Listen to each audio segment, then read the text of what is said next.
All right, we're sitting here with Riley Green. Thanks for coming on for a chat, mate. Yeah, man. Appreciate y'all having me. We appreciate you having you here in Australia. Yeah, I'm glad to be here, man. It's been a good trip. Yeah, loving it so far. Yeah, you never know what to expect. You go this far from home your first time, but the crowds have been great, and y'all got a lot of country music fans out here. Yeah, we love it. You love the crowds, and I always say that Aussies know how to party. Yeah. Oh yeah, definitely. Yeah, I was blown away. The two shows we did in Brisbane, I think, sold out in a couple of hours when we announced them. So I knew it was going to be good, but I was really blown away when I got over there. Yeah. Sort of when you step off the stage, you're probably like, that was good. You're a hunter. You love a bit of hunting, we've noticed. So what's your favourite animal to hunt? Usually whatever season it is. Yeah. I love duck hunting growing up, which my Instagram name was Riley Duckman for all those years, I guess because of that. But I started bow hunting and really got into that. I got my first elk this year in Montana with a bow. We didn't say that. It took me 4 years, to get that done. Of course, I don't have the time I used to. But I've always loved turkey hunting. Something about that, and right there in northeast Alabama where I'm from, there's a lot of turkeys there. Yeah. So it's one of those things I can do at home. All the other hunting, I got to travel way off, so it's nice to be at home and do that. When, as you say, you're probably a bit more time poor these days. At least you're there, you can walk out and enjoy it. I didn't have anybody really show me how to turkey hunt, so I think I spent 3 or 4 years and didn't even get close to killing one. I had to really learn from going, and so it's still a challenge. Yeah, there you go. What's your best hunting yarn or hunting story of any time you've been hunting? Well, I killed a deer with my bow in Arkansas at my duck hunting club 3 years ago that I'd hunted for 3 years, like that deer. Oh, really? Like accidentally got a picture of it on the camera, and then like I lost sleep over it, and I remember I went over there with a buddy of mine, and we hunted him for about a week, and he had to go home to go back to work, and I made it to Memphis, and I dropped him off at a Hertz rental car place, got him a rental car, and I went back. I was just so eat up with it. Went to Nashville for a meeting, and then drove straight back over there 4 hours, and I ended up getting up and killing him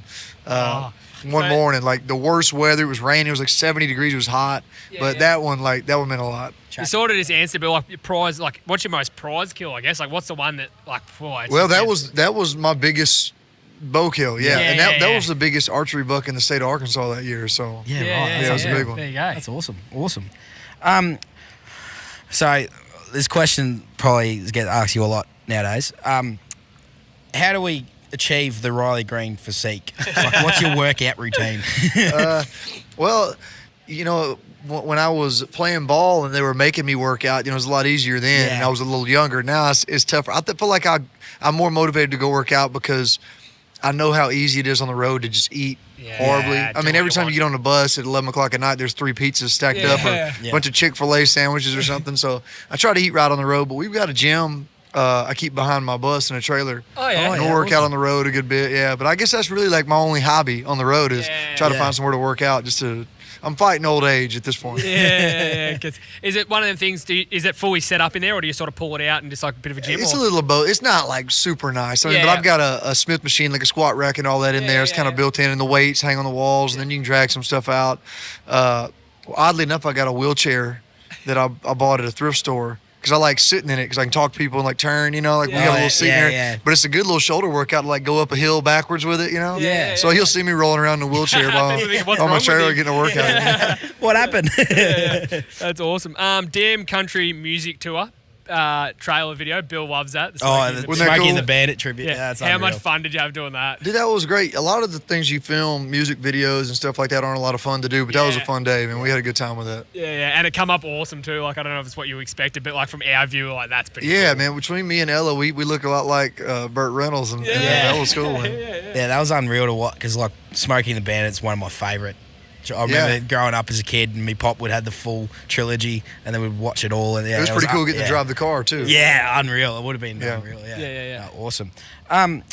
So we'll scroll through your Instagram just to get some background information and stuff. You can find out anything you need to know about me from Instagram. Yeah, we found out everything. So I had a post up the Happy Halloween in Land Down Under the other day, and there was a photo of you standing next to a door that had the sign with unknown pleasures up on it. And we were just wondering what was behind that door. What did you find back there? What was the unknown pleasures? So the big giant guy over there is my camera guy y'all looking at.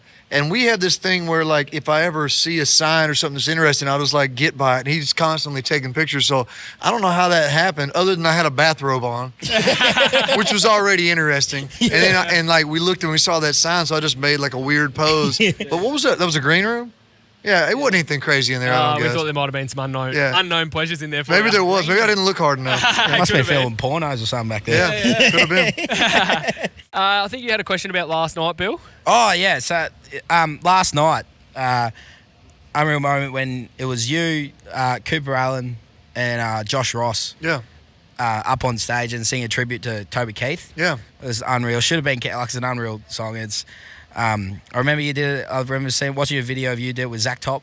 Was it a couple of months ago? Yeah. Yeah, it's unreal. I did. Because I sing a bit myself, and I was like, must have got the email or something last time. I missed out up on stage.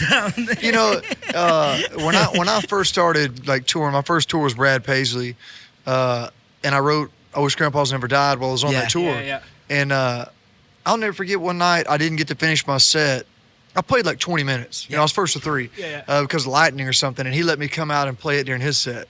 You know, and I went out with Dierks Bentley. He'd let me go out with him, and we'd do a bunch of country songs. Luke Bryan took me out, you know, so everybody's always kind of done that for me. So anytime I'm playing a show and there's some openers out there, I always invite them to come out. And I think it was really last minute last night. I think I was walking by Josh or Cooper, and I was like, hey, man, you want to come out and do a song? I don't even know if I told him what song it was. So that's something pretty cool about country music is everybody kind of pulls for each other, you know? Well, you know the lyrics. You obviously know. Let's sing a bit of it. You can start. Yeah, go for it. You'll go. You start it off. All right.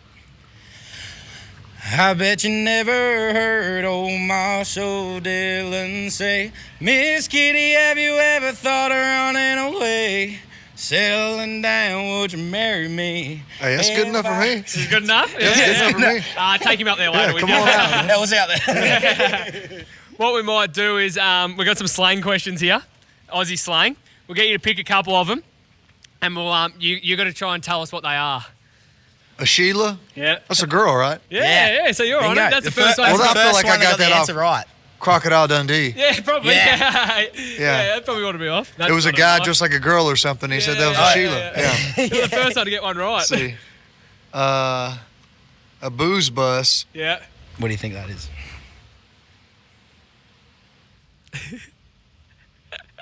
I don't know what, like a boat, like a pontoon boat. Is it close? Booze bus is something you don't want to see after you've had a drink. It's like an RBT. It's like if you're driving it, it's like what the police set up and they give you breath tests and all that. Oh, like a roadblock. Yeah, roadblock. Probably yeah, it's called, So we call them booze buses. A booze bus would be a really great thing to take you home. Yeah, the party bus or whatever. It's probably something you don't want to end up on. Yeah.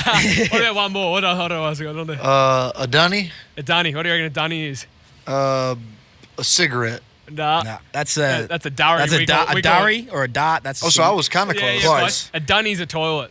Yeah. Oh. Yeah, we call it a dunny. Pop off to the dunny. I haven't seen a sign for one of those yet. You actually did well then. That's awesome.